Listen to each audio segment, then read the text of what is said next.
จองไรไหนมาถึงชิงเปลี่ยนจองที่ไรเปลี่ยนถึงชิงเท่ามันอ่ะมันเท่าโย่ใช่ไหมที่เท่าฮะพอถึงวันมาจองที่ไรตายฮะตายอ่ะหูอุ่งก่อนเนาะทำตึกย้อนหนูที่ติ๊กเฮียงอ่ะนะหูเลยย้อนหำหูเลยย้อนอ่ะหูเลยย้อนอ่ะหูเลยเปียวอ่ะมือไก่เขาหวานใช่ฮะเอาไว้จ่าซุ่ม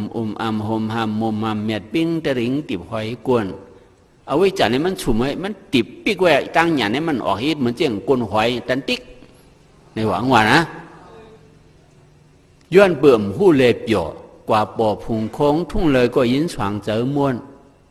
ตัวยักษ์เอาตีเป็ดไก่มาเลยเมียวนั่นก็มันจุงเต็มทวนเย้าในว่าเหมือนเจียงรู้อยู่จ้อมจอกจ้อมเจียงนั่นจองเขาเรียกเปียวนะเจ้า